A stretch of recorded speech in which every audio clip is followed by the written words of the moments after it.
어제 늦은 시간까지 저희가 정치 시그널 나이트를 함께 했는데 예, 저희가 나이트를 하는 동안에는 대통령의 최후 진술이 나오지 않았습니다. 그렇습니다. 예. 9시부터 예상보다 좀 늦게 시작도 했고 예상보다 또 길게 최후 진술을 했는데 어떻게 들으셨나요? 총평을 좀 듣고 가야 될 것 같아요. 예, 많은 분들이 예상했겠지만 대통령께서 계엄령을 할 수밖에 없었던 이거 아니면 안 되겠다라고 생각하신 그 이유에 대해서 굉장히 상세하게 설명을 하셨어요. 예.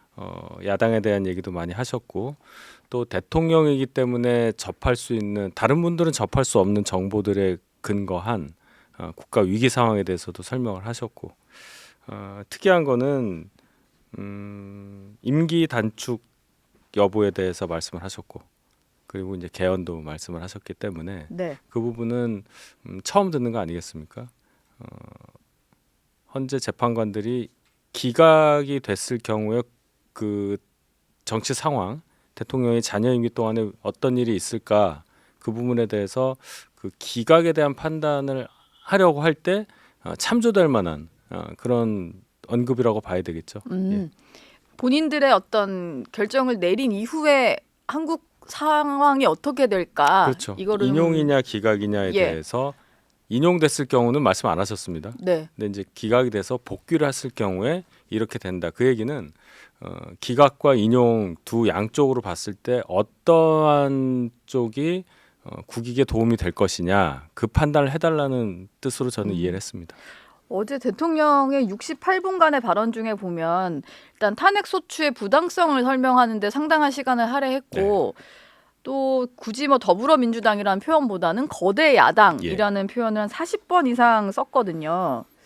그 정도로 임기 내내 좀 거대 야당, 민주당의 행태가 좀 답답했다 이런 얘기겠죠. 그렇죠. 취임 직후부터 탄핵이란 단어가 나왔습니다. 그러니까 예. 대통령이 3년 가까이 일을 하시는 가운데 제대로 일을 할 수 있게끔 해주지 않았다. 그 대표적인 케이스가 야당에 의한 29번에 걸친 탄핵 아니겠습니까? 예. 그런 지금도 경우가 진행 있었느냐. 중이고. 그러니까요. 네. 그 이유가 합당하지 않고 굉장히 우습다고 볼 수도 있는 이유를 가지고 뭐 야당 대표를 째려봤다. 뭐 박성재 법무부 장관 같은 경우에 네. 그거에 탄핵 사유 중에 하나 들어가 있잖아요. 예. 그런 식으로 막무가내로 입법 폭거, 뭐 탄핵 폭주 이것 때문에 일을 할 수 없었다. 결국은 일을 하게 해달라는 차원에서 계엄이라는 방법으로 이것에 대한 경종을 울리고 국민들께 실상을 알리고 그럴 수밖에 없었다는 말씀을 하신 거죠. 예. 근데 이게 좀 담겨야 된다는 것 중에 하나가 대통령의 탄핵 심판 결과에 대해서 승복하겠다. 그리고 국민들의 어떤 승복도 좀 요청하는 뭐 이런 게 좀 필요하다라는 게 여권 내에서도 나왔던 얘기인데 결국 이건 없었거든요. 네. 그것은 인용을 전제로 한 인용을 전제로 한. 그래야 그 말이 나올 수 있지 않겠습니까? 근데 뭐 기각이라고 하더라도 탄핵 찬성 그리고 지금 대통령의 즉각 파면을 요구하는 국민들 입장에서는 승복은 해야 되는 부분이잖아요. 그렇죠. 예. 근데 그 말씀하시긴 이게 좀 안 맞죠. 네. 그래서 아마 그 말씀을 임기에 연연하지 않겠다. 그리고 87년 체제에 문제점이 있으니 개헌에 나서겠다. 이 말씀으로 대체했다고 저는 생각합니다. 예. 굳이 뭐 승복을 하니 많이 뭐 이런 얘기보다는 그렇죠. 예. 임기에 연연하지 않겠다는 표현으로. 개헌이 결론은 국민 통합이란 전제 하에 이루어지는 거니까 예. 거기에 뜻이 담겨 있다고 저는 봤습니다. 네.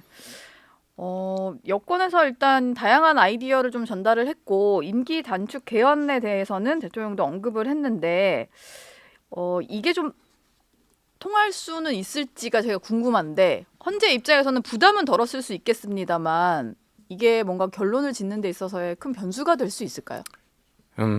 글쎄요. 헌법재판을 하시는 재판관이 아니기 때문에 제가 예. 그냥 일반적인 상식 수준에서 얘기를 하는 건데 그래도 재판관들이 어떤 결정을 함에 있어서 어떤 큰 참조사항은 되리라고 봐요. 네. 그러니까 기각이냐 인용이냐를 딱 지금 나와 있는 상황 징계 재판이니까 예. 이건 파면에 이를 만한 일을 했다 아니다 이 결정을 하는 건데 더 나아가서 내가 이런 결정을 했을 경우에 어떤 상황이 벌어질까에 대해서도 아마 판단을 하시려고 저는 봅니다. 그런데 윤 대통령은 직무가 복귀될 경우의 상황에 대해서 꽤 자세하고 또 지금까지 한 번도 언급되지 않았던 부분을 직접 말씀을 하셨어요. 네. 그 부분은 윤 대통령 입장에서는 유리하게 작용할 가능성이 있다고 저는 봅니다.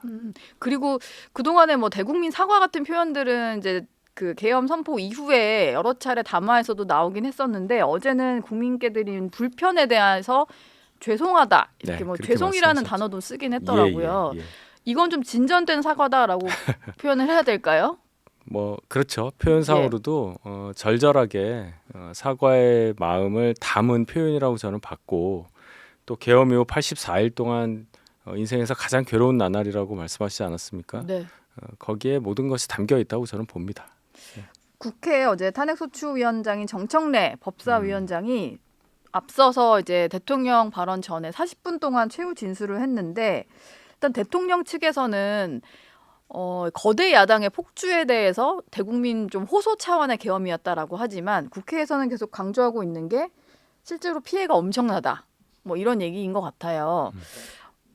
그 정청래 위원장 같은 경우는 중간에 갑자기 애국가 가사를 좀 읊기도 했는데 정 위원장의 발언은 좀 어떻게 들으셨나요? 정청래 위원장이 본인의 개인적인 경험을 좀 얘기했잖아요. 예. 본인이 젊을 때 뭐 끌려가서 뭐 고문을 당해서 굉장히 괴로웠다.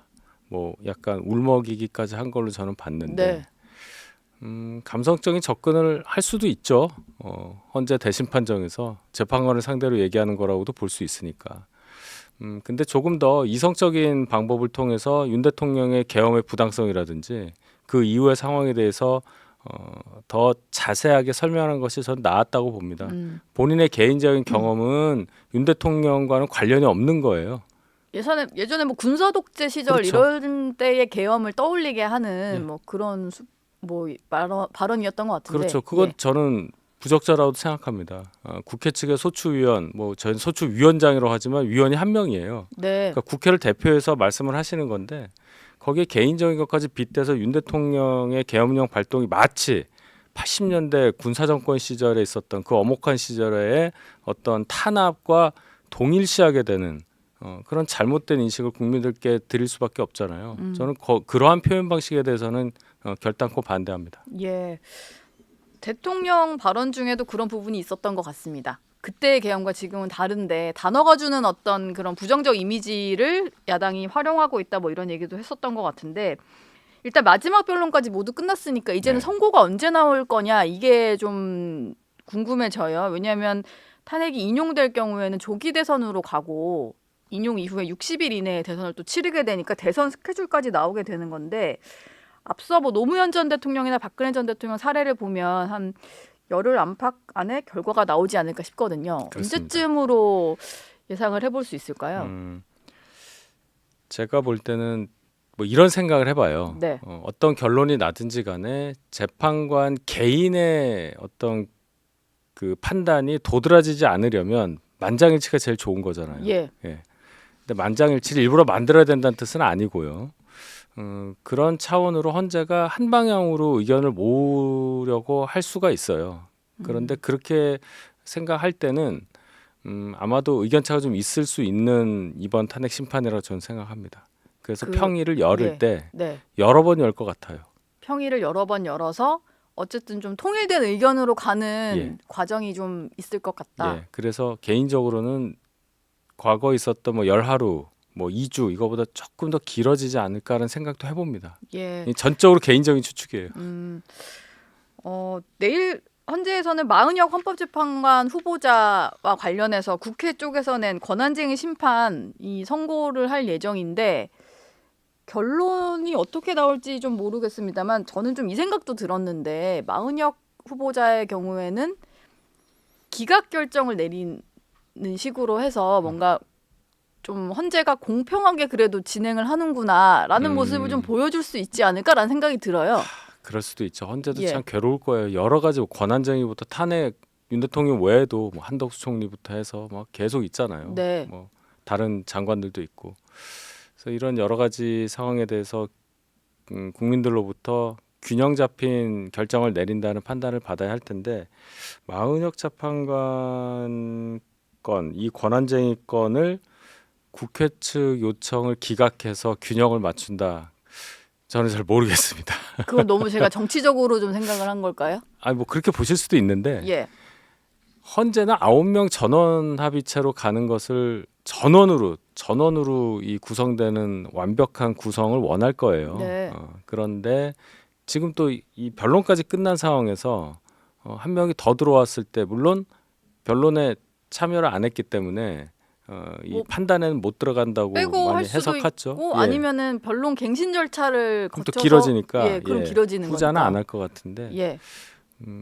그거와 관계없이 결론을 내릴 듯합니다. 정치적 고려 없이 헌재 마음- 자체의 일이니까. 예. 예.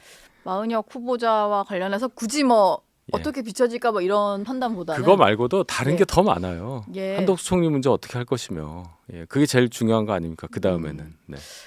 알겠습니다.